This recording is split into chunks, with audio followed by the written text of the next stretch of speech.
Pada kesempatan kali ini kami akan membahas GOTY 13 generasi pertama. Sebelum masuk ke pembahasan, bantu kami dengan klik subscribe dan like-nya ya.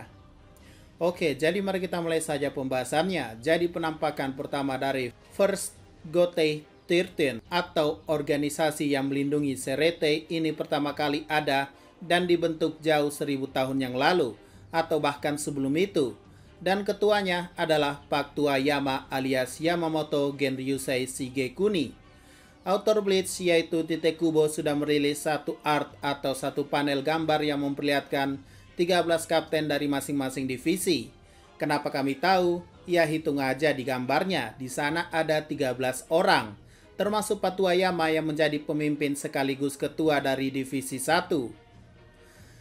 Setelah itu, hal ini semakin diperjelas pada episode 373 kemarin, di mana scene pembuka pada episode memperlihatkan mereka semua dalam perang melawan Quincy atau Wanderage untuk pertama kalinya.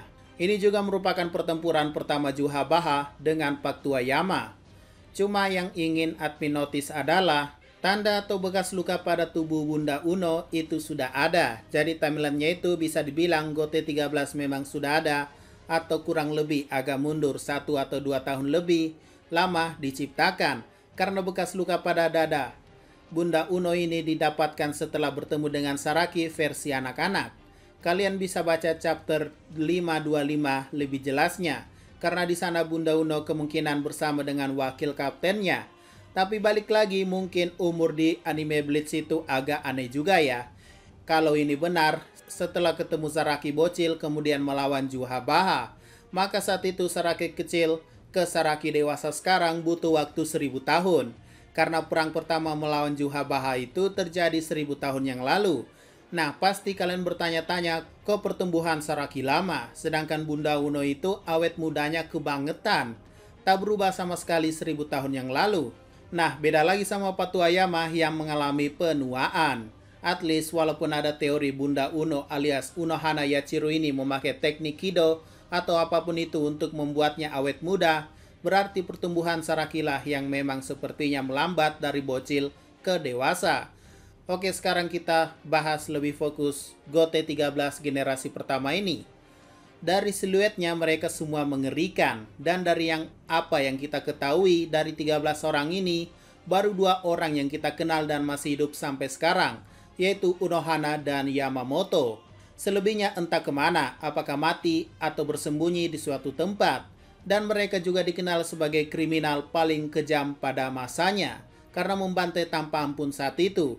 Setidaknya itulah yang ditakuti Yhwach dulu. Bahkan sampai-sampai 1000 tahun kemudian, sebenarnya yang kami tangkap adalah Yhwach itu sepertinya bagaikan anak kecil yang fans sama Paktua Yama. Kenapa? Karena ia memakai atau meniru gaya generasi pertama dari GOTY 13 saat ini ketika menyerang Soul Society.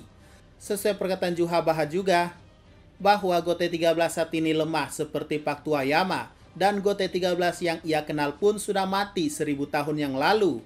Artinya serangan brutal dan banyak darah ini sebenarnya terinspirasi dari Paktua Yama 1000 tahun yang lalu. Jadi tak heran invasi pertama Yhwach bisa menang dengan mudah, bahkan menistakan Paktua Yama dan juga Ichigo, serta beberapa kapten seperti Byakuya yang harusnya sudah mati.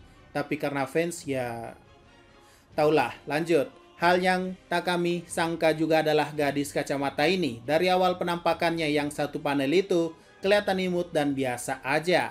Tapi setelah di-reveal pada episode 373 ini, ya ampun, gede juga ya kacamatanya. Ya maksudku nggak nyangka sih bakal begitu. Admin kira Bunda Uno yang oke saat itu. Tapi ternyata sepertinya ganti favorit dulu nih. Nanti ganti lagi pas Bunda Uno reveal lawan Saraki. Oke, lanjut. Dan ya, kami tahu bahwa bukan hanya 2 orang yang perempuan dari GOTY 13 ini. Tapi satu lagi yang mirip banget perawakannya seperti Hiyori. Tapi gaya rambut mirip Riruka. Ya sebenarnya admin penasaran juga sih sama dia. Dan apakah penutup matanya itu merupakan benda yang sama yang dikenakan Saraki untuk meredam reatsunya yang tinggi, atau cuma gaya-gayaan aja, atau jangan-jangan matanya udah hilang beneran. Ya entahlah, tapi jika kasusnya sama seperti Saraki, Pasti ngeri sih, berarti dia adalah salah satu orang yang memiliki reatsu yang banyak dan juga hebat. Tak heran bisa jadi kapten. Oke lanjut, mari kita bahas penampilan mereka membantai Quincy. Dibuka dengan Bunda Uno yang membelah musuhnya menjadi dua bagian. Memang gelar Kenpachi pertama bukan omong kosong belaka. Kemudian si botak hanya memakai tangannya, berarti dia tidak terlalu mengandalkan Sampakutonya, alias petarung handal dengan tangan kosong.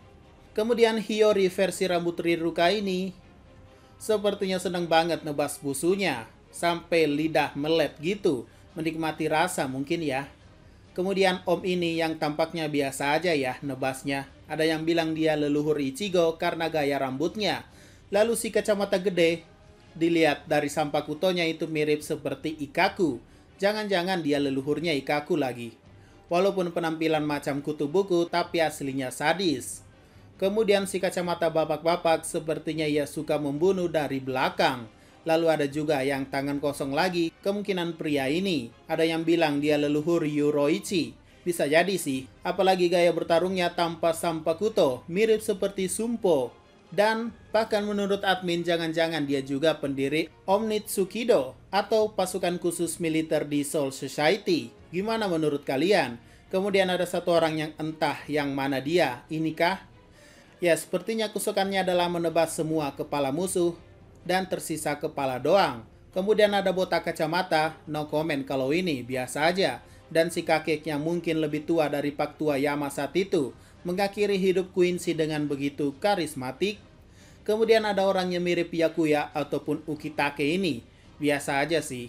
Dan orang yang digadang-gadang, Sarakinya Gote 13 dulu, karena perawakannya yang mengerikan. Lanjut ke orang terakhir yaitu Pak Tua Yama itu sendiri yang menggunakan bangkainya. Mungkin ini adalah Sangka no Tachi Nishi, Sanjitsu Gokui atau Barat ya. Karena ini merupakan variasi bangkainya yang awal sekali diperlihatkan. Karena untuk utara, timur, dan selatan baru dimunculkan menurut Juhabaha saat mereka bertarung setelah 1000 tahun kemudian. Oh ya, perlu kalian ketahui bekas luka pada muka Pak Tua Yama udah ada ya, yaitu silang X gitu. Jadi ini timelinenya setelah Sasakibe menjadi wakil kapten ya. Maka dari itu admin gak heran ia tiba-tiba muncul dari belakang dan menusuk Juhabaha. Dan akhirnya diakhiri oleh Pak Tua Yama dengan membakarnya. Dan setelah itu entah bagaimana Juhabaha masih hidup. Menurut Mayuri sih gagal membunuhnya. Tapi belum dijelaskan secara jelas gagalnya gimana. Nah dari visual ini jelas ia kebakar kok dan terkena serangan telak. Mungkin lebih tepatnya Yamamoto tak memastikan kematiannya kali. Beda sama dengan Juhabaha sekarang yang dengan pasti memastikan kematian Yamamoto, bahkan sampai melenyapkannya menjadi abu. Oh ya, fun fact aja nih, admin jadi ngagak atau funny juga sih. Jadi alasan kenapa Sasakibe menjadi orang pertama yang dibunuh Quincy dan orang pertama yang diambil bangkainya. Dan bahkan karakter yang dinista, di mana dulunya juga ditumbangkan Ichigo tanpa Sampakuto, ternyata ini tuh alasannya. Sasakibe main bokong sih, menusuk Juhabaha dari belakang. Pantas saja Lord kita ini dendam kesumat sama Sasakibe. Dan akhirnya ialah orang pertama yang menjadi incaran pasukan Quincy-nya. Oke, balik lagi, sekarang kita lebih fokus dari 13 orang ini bagaimana urutan divisinya ya. Selain Pak Tua Yama yang semuanya bisa kita tebak bahwa ia pasti divisi 1, tapi bagaimana dengan yang lainnya? Berdasarkan cocok logi yang kami temukan pada ending episode 373 ini, urutan kemunculan Gote 13 generasi pertama ini menandakan divisi mereka. Jadi urutan kemunculan mereka begini.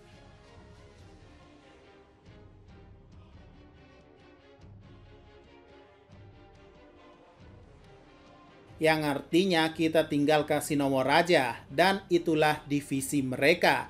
Nah ini masuk akal sih, dimana nomor 11 yang diisi Bunda Uno memang cocok dan valid. Karena dulunya ia berada di divisi 11 dan merupakan kapten pertamanya sebelum akhirnya pindah ke divisi 4. Dan yang lain, ada uniknya juga nih, divisi 8 itu entah kenapa kumpulan wanita kacamata.